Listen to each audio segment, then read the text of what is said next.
Welcome, and thank you for joining us for today's third and final webinar of the Fall Resilience webinar series. We're here to explore how the Office of Planning, Development, and Community Infrastructure, OPDCI, at the New York State Department of State is advancing resilience, what it means, why it matters, and how we're embedding it into planning, infrastructure, and community support. Whether you're a practitioner, policymaker, or community advocate, this session will offer tools and insights to help you navigate risk and build adaptive capacity.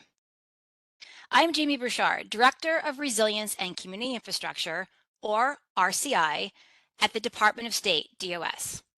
I lead statewide efforts to embed resilience into governance, planning, and technical assistance at OPDCI in the Resilience and Community Infrastructure Division, again, RCI. Joining me with our webinar introduction is Haley Gallo, a Water Resources Management Specialist in the RCI Division. Together, we'll walk you through how your community can move from the planning stage to implementation. Let's dive into how to prepare your project for implementation and highlight programs at OPDCI that are geared toward risk reduction and resiliency. Next slide. This is a directional slide for how to use the features within the WebEx platform. Closed captions can be turned on using the icon to the left, where you can select your preferred language. To utilize the chat feature, please click on the thought bubble feature. Using the three dots to the right, you can access the Q&A box as well as the polling tool. The chat button can be used if you would like to send a direct question to the panel, which are DOS team members. The Q&A will be featured more broadly across the full audience. We will also have QR codes on the slides to direct you to resource web links. Please use the camera feature on your phone to access, or drop your email in the chat or Q&A, and the DOS team will send the direct links to you from the presentation. This webinar will feature language access services, so we'll be taking an extended pause between slides. Next slide, please. Hi, everyone. We're going to start off with a quick chat drop exercise. If you use the chat function at the bottom of your screen, your messages will get sent directly to the DOS webinar presenters today, and we will introduce them next. So if you're able and comfortable, please share your name and where you're joining us from today. Feel free to also add why you wanted to join today's webinar or something you're looking forward to gain from attending this webinar. While you add in your responses, we'll begin the introductions of the team, but feel free to keep adding to the chat while we do. Next slide, please.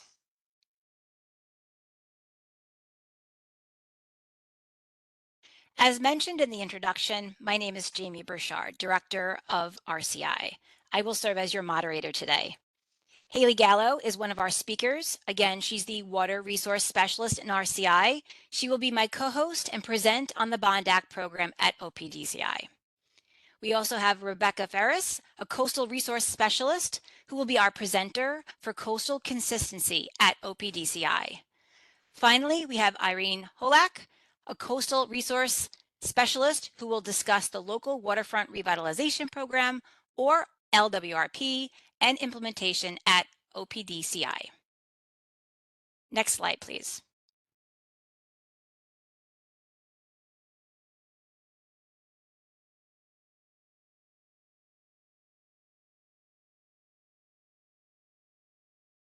Here are the items that we will cover today during the webinar. We'll start with a review of our Resilience webinars 1 and 2 that you may have attended, before moving into webinar 3, where we'll discuss implementation opportunities at OPDCI. We'll discuss preparing your project for implementation, programs at OPDCI that support implementation, and we'll share many supportive links and resources at DOS and beyond. When finished, we'll have a series wrap-up and open it up to a question and answer period. And with that, I'll hand it to Jamie to begin. Next slide, please. Thanks, Haley. So here is a review of our Resilience webinar series. If you remember, back in September, Resilience Webinar 1, Intro to Resilience, we defined resiliency as the capacity for a community and its ecosystem to withstand extreme events and other forces of risk or risks, quickly recover the interconnected social, economical, and ecological systems structure and function post-disaster, and develop ongoing adaptability to rapidly changing environmental conditions and forces.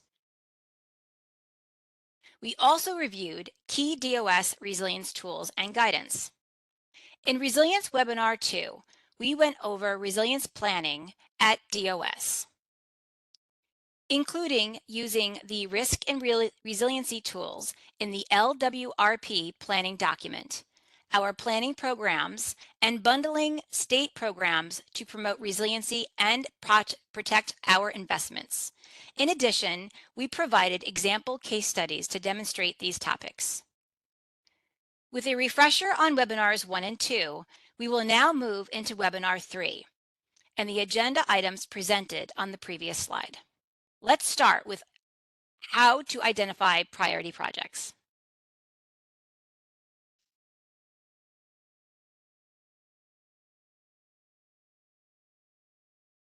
Next slide. Switch interpreter. Thank you.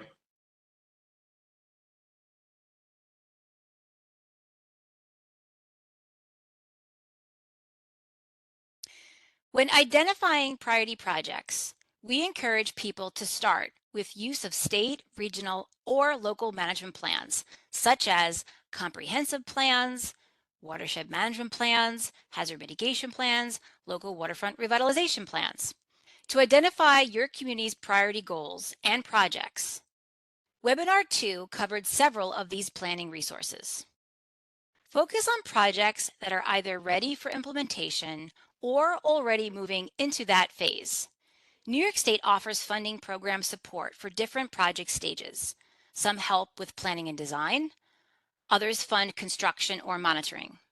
You will want to know what each project needs. In this presentation, we are focusing on those beyond the preliminary planning stage. For each priority project, use your planning documents to summarize the main activities, desired outcomes, and estimated costs. This will help you map the path from planning to implementation and match your project to the right state funding opportunities. With priority projects identified, preparation for their implementation can begin. Next slide.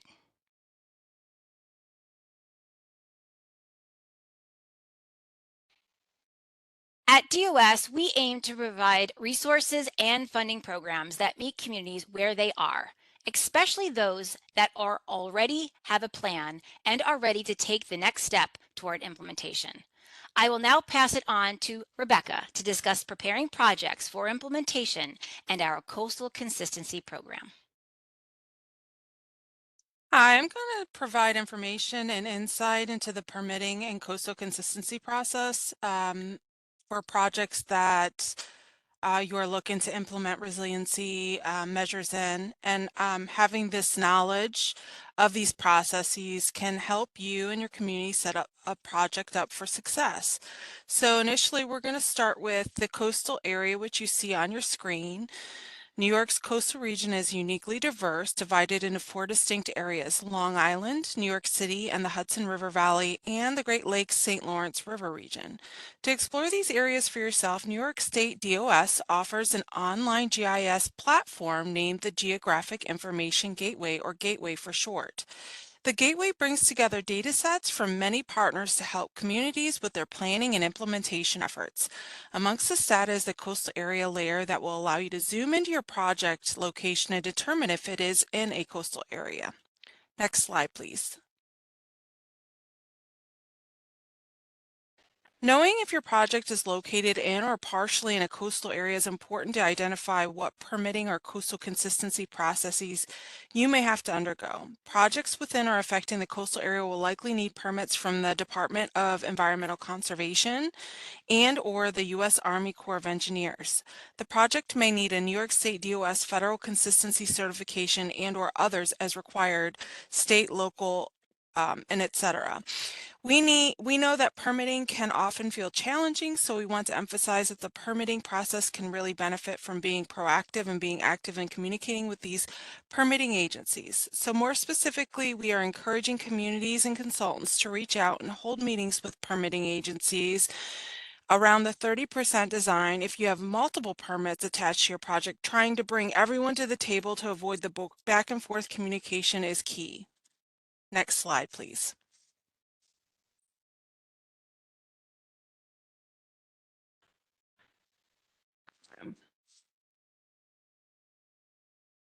Many of New York's resiliency work is focused on mitigating or responding to the impacts of flooding on our coasts, waters, and communities. Therefore, these projects will most likely be subject to a coastal consistency review. At its core, consistency review is established to ensure that all levels of government work in unison to build a stronger economy and protect vulnerable natural assets and resources in the New York State coastal areas and designated inland waterways. Let's go over what this means behind the scenes so that you know how your project is being reviewed to achieve this goal. There are 3 levels of consistency review, as you can see here, and it depends on the project which ones you would need to engage in. If there are any federal authorizations, approvals, or funding, then DOS would conduct the Federal Consistency Review. For the Federal Consistency Review, DOS will need the federal application, any documentation submitted to the federal agency, and the Federal Consistency Assessment Form with policy assessments, plans, photos, project need and purpose, narrative and all the work that will be conducted, design plans preferably at a 60% completion, and any other items that will aid in showing the project components. State agency projects review their own actions against the policies, and they would be using a coastal assessment form and submit that to DOS after they've completed their policy analysis for filing. Local actions within the Local Waterfront Revitalization Program, which Irene will talk about later, will have their own review process and should be outlined in their respective program documents. Department of Staff can help coordinate pre-application meetings with all agencies whenever a consistency review is required, regardless if it is at the federal, state, or local level. We are here to help not only with the regulatory work, but also technical help at all levels of consistency review. Next slide, please. So the Federal Consistency Assessment Form has questions that you can answer. And when you answer, check the questions, there are various numbers that are associated with it, and they are outlined here. There's 44 policies, and they range from themes from development to historic and scenic, wetlands. You can see them all there. Coastal actions must be consistent with each of the New York 44 policies, and it's not a weighted program. So you can't have really great development, like resilient development, but then neglect fish and wildlife policies, for instance. They have to be consistent with all the 44. These coastal policies incorporate multiple state and federal laws. The Coastal Management Program has the goal that the future actions in the waterfront area will at a minimum not interfere with the state's long-term commitment to achieving for society the most beneficial use of coastal resources. Overview and examples of how to increase resiliency in projects based on themes are as follows. So for development policies, historic and scenic, and energy and ice policies, are you avoiding hazard-prone areas when possible? Are you implementing the latest floodplain management requirements and data to your design in areas where avoidance is not possible? Are you implementing green infrastructure in already developed areas to reduce the amount of stormwater runoff? Are there energy efficiency or carbon footprint reduction possibilities? Can you use renewables in your building? For fish and wildlife or wetlands, are you restoring natural systems, creating nature-based features in areas where engineering analysis states it will work? So shoreline, trying not to harden the shoreline. So for flooding and erosion, have you made your design resilient to flooding and erosion by incorporating the latest sea level rise into design? Flood proofing, are you installing flood vents, elevating your structures? Mechanical and electrical components need to be elevated, and when you cannot elevate, can you flood proof them? Will your design prevent flooding and erosion for the next 30 years? For public access or recreation, are you installing educational materials on your greenways, parks, public shorelines, any of the above showing how the project incorporates resiliency features such as green infrastructure, use of resilient materials such as plantings that are appropriate for the area, elevating waterfront structures and roads to protect from storm surge? For water and air resources, are you using flood reduction techniques? Are you upgrading your stormwater infrastructure, reduce flooding, and incorporate green infrastructure, reduce runoff? Are you incorporating renewable energy resources and reducing carbon footprints and improving energy efficiency of your buildings and structures? Next slide, please. So here are some additional resources and links to references. DOS has a series of web pages and resources for coastal consistency review and management programs. In addition to the DOS resources, there's a NOAA and New York State provide coastal zone guidance. There are webinars on NOAA's website as well that goes over the coastal zone management program, which are excellent. Now I'm going to pass the mic to Irene to discuss implementation of resiliency within local waterfront revitalization programs. Next slide, please. So the state provides an opportunity for communities to voluntarily take on a local approach to waterfront revitalization, protection of resources, and enhancing water-dependent uses through developing a local waterfront revitalization program, or LWRP. Next slide. Wait one moment. We are switching interpreters. Thank you. Just want to make sure we're on the same screen here. Thanks. All right, go ahead. You may now be wondering what an LWRP is exactly. The LWRP is a long-term land and water use plan for your community and a means for implementing the program with policies, projects, provisions, and regulation. Both the plan and the implementing framework are needed for an LWRP to be complete. LWRP begins with the planning process, which includes the formation of a waterfront advisory committee, extensive public engagement, and the creation of the planning document with 7 sections, which are listed here. Section 1 identifies and defines the waterfront revitalization area boundary. This is that area of land and water within the municipal jurisdiction that is influenced by the waterfront. Section 2 involves conducting an inventory and analysis in this specific defined area from Section 1.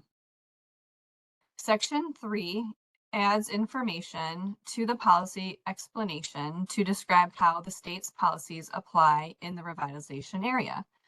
13 policies from the Long Island Coastal Management Program can be used on Long Island Sound.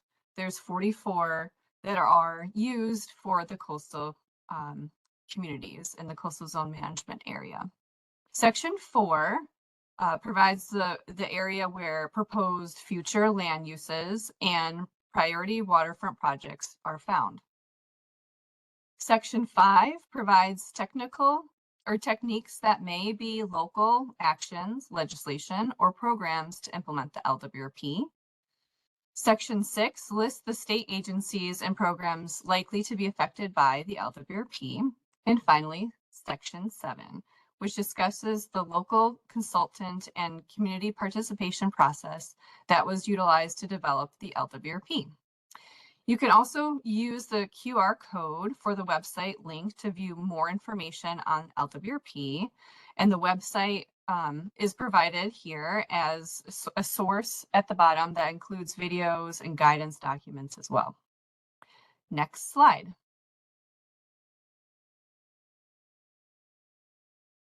For a visual, here's the LWRP, and it has both the planning elements and the implementation elements, which include projects, provisions, and policies. The combination of the plan and the implementation framework produces the complete LWRP. Next slide, please.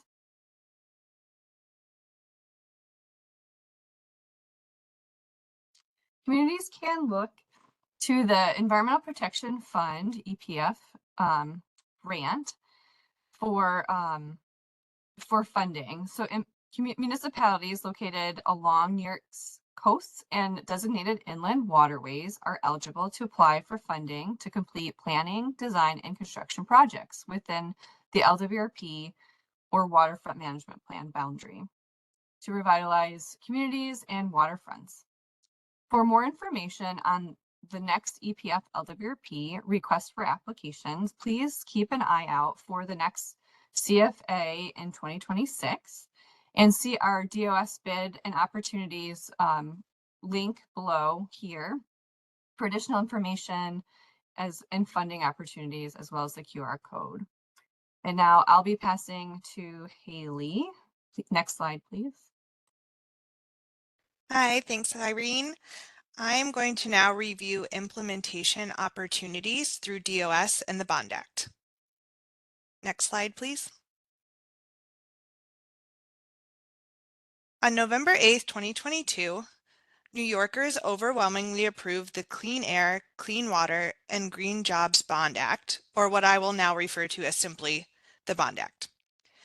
This ballot proposition was to make $4.2 billion available for environmental and community projects. Through the Bond Act, state agencies, local governments, and partners can access funding to safeguard our drinking water, reduce pollution, and protect communities and natural resources from the impacts of climate change. DOS offers two funding programs under the Restoration and Flood Risk Reduction allocation of the Bond Act. These programs are the Coastal Rehabilitation and Resilience and the Inland Flooding and Local Waterfront Revitalization programs. And I will go over each one. Next slide, please.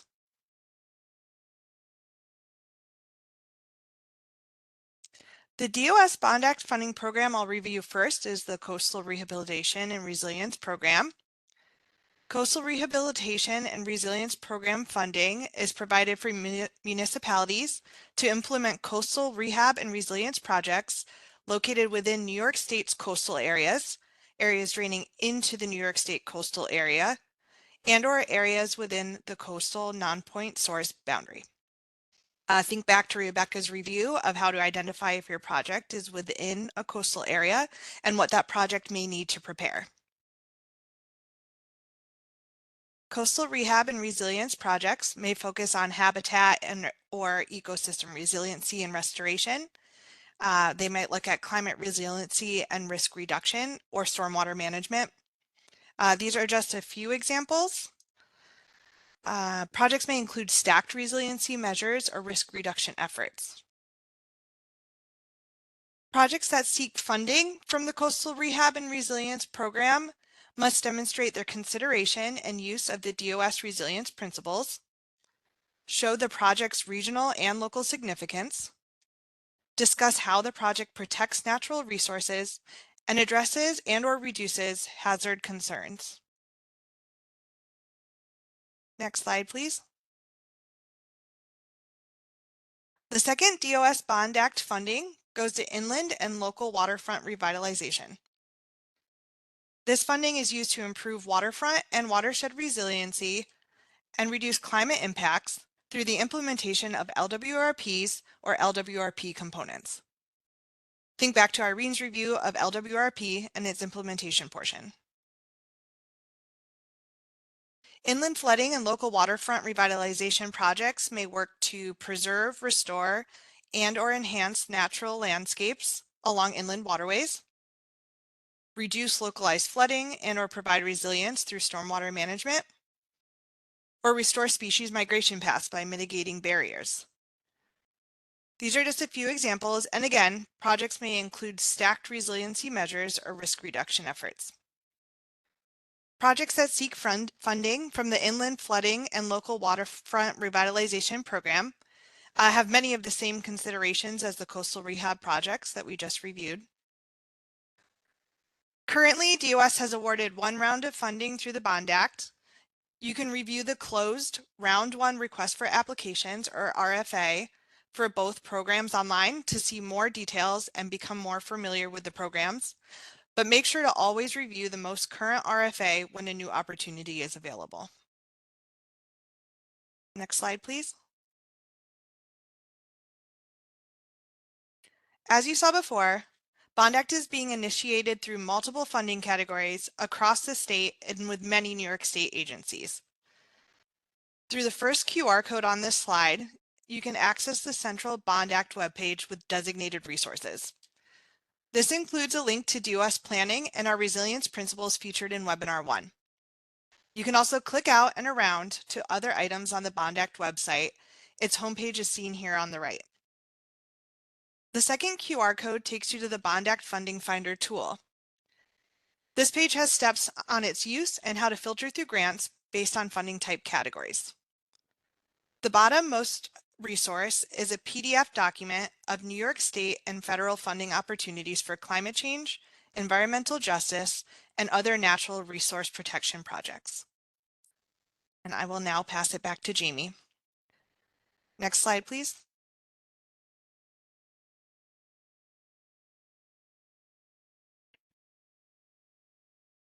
Thank you, Haley. Now, here's a slide you'll want to bookmark. It's a go-to for resilience resources. The New York State Department of State Resilience Planning page is where you'll find all the latest planning guidance, model local laws, and OPDCI planning tools specifically designed for communities. The New York State Adaptation and Resilience Plan, NYSARP, is the developing statewide strategy that will tie everything together. It shows how state agencies are aligning their work and where the funding priorities are headed. And Resilient New York is your one-stop shop for information about a variety of programs and tools related to resilience, from buyout programs to stream corridor projects to grants and funding streams.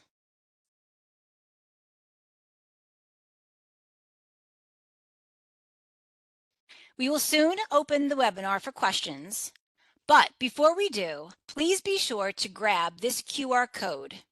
Again, use your phone in the camera feature, or if you have a desktop, click on the link below to provide feedback to our team. You can type it into your desktop web link. I'll give you all just a few moments to be able to grab this QR code or to type in that direct link. Our team would be very appreciative for any feedback about the webinar series, today's or the prior two. So please be sure to provide that feedback to our team.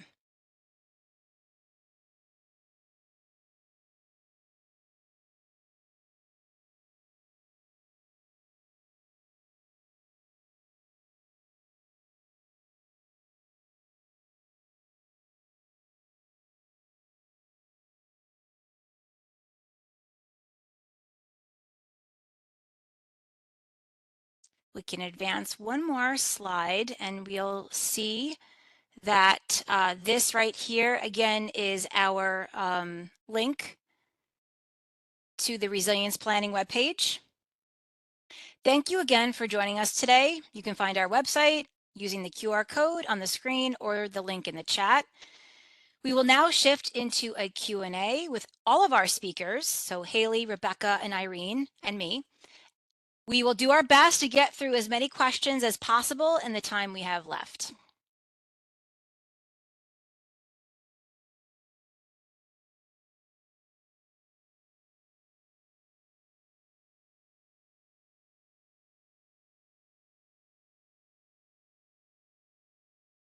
One thing I can mention is that there has been a little bit of misunderstanding of the chat. So we just want to make note that we are receiving your comments and questions. They just get sent directly to the panelists and speakers, we will definitely have time to address all of your questions that you put into the chat at this time.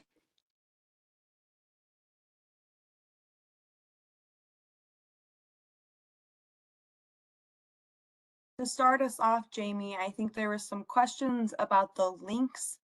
Is there somewhere that folks can find these links at a later time, or maybe even the webinar recordings at a later time? Yes. So we do have some good news for everyone that has participated in today's webinar. As mentioned, this was a fall webinar series. So we had webinars 1, 2, and this is the third and last installment. When this recording is prepared, we will be uploading all 3 of the recordings to our Department of State YouTube site. We have a resiliency playlist. So for anyone that wants to go back and re-listen, or if you've missed any prior recordings, that is where our recordings will be held.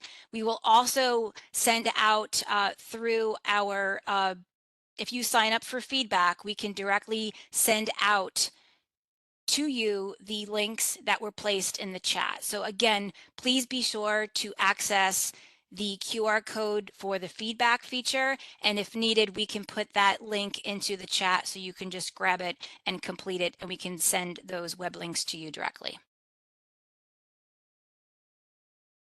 Wonderful. Thank you, Jamie.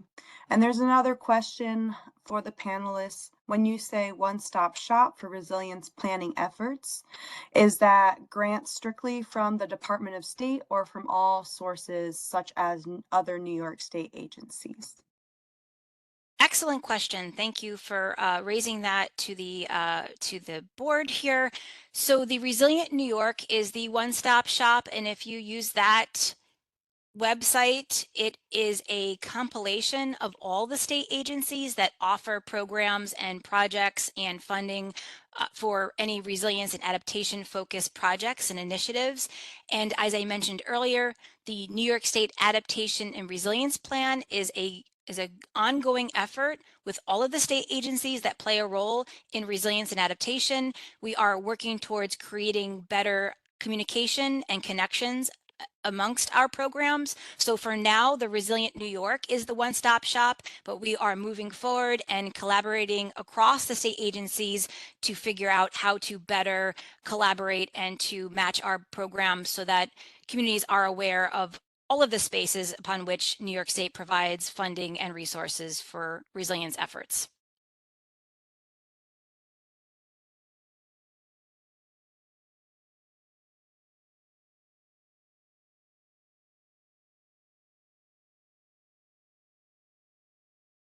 Just going to switch the interpreters here really quickly too. Thank you guys.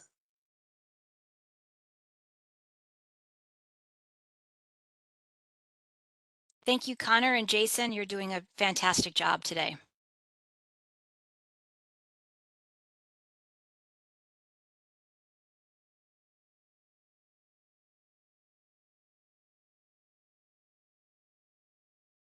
All right, looks like there might be another question in the chat about broadband planning and implementation. So that is an example of an effort that is very similar to renewable energy conversations or the GoSemi semiconductor, where there is a very strong public interest to work for implementation across New York State efforts, where there sometimes can be at odds with local home rule authority. So in terms of implementation at that statewide level where there's broad interest and public interest in the type of infrastructure investment, that is a very different type of implementation effort than what we focus on here at New York State Department of State Office of Planning, Development, and Community Infrastructure. I can say our programs are much more focused on that local implementation level and looking at villages, towns, cities, and even counties in that space to help with local implementation of projects. So the broadband planning implementation issue is more of a statewide planning effort that may have more of that broad public interest and isn't isolated just to Department of State.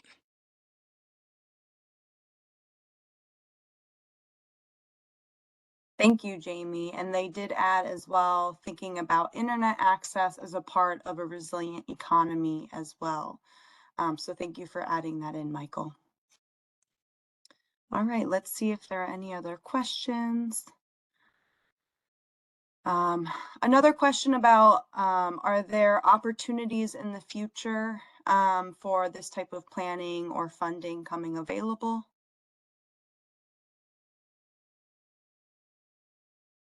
So again, I would highlight the slide number, let's see, it was the slide about Haley's slide on Bond Act. Bond Act is being initiated through multiple funding categories across New York State and within many New York State agencies. So I would definitely recommend that attendees access, yes, here we go, the Bond Act webpage, and make sure to become familiar with all of the programs that are featured through this central repository for Bond Act funding. Department of State has a piece of that, but so do other state agencies.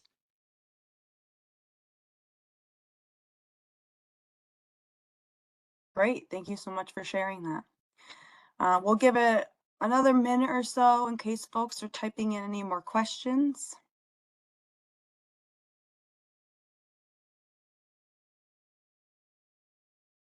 But if not, I think we can pass it back to Jamie to close us out. Thank you so much, everyone. Great, thank you, Lizzie, for helping us walk through the questions. And again, as a reminder, please be sure to complete the feedback form if you are interested in receiving a list of the web links that were provided in today's webinar. We also are very interested in receiving feedback so that we know if this webinar series was helpful to you and if there are additional programs or projects, initiatives, webinar series that we can continue to advocate and to bring awareness to all New Yorkers in this space of climate mitigation, adaptation, and resilience. We are committed to provide the resources that you need in order to achieve the type of community that that you want. So we're here to help create those programs for you. So without your feedback, again, we're only guessing. So it's really important that you're able to provide us that direct commentary. But again, I want to really thank you to today's host of speakers and panelists, to Haley and Rebecca and Irene. Did a great job today. And again, thank you to our ASL interpreters for doing a fantastic job, and for Lizzie for moderating the chat, and for all of you for taking the time out of your very busy day. Obviously, this is a holiday week, and I know everyone is very busy. So thank you for taking the time, even just for this hour, to spend it with us and learn a little bit more about the Office of Planning, Development, and Community Infrastructure at Department of State. If there are no other questions, we can close today's webinar, but be sure to be aware of the YouTube playlist for the resiliency recordings, and we'll be hopefully have more opportunities in the future to provide these types of educational opportunities. And Jamie, I'll add a thank you to Carlos and Pamela as well. Thank you.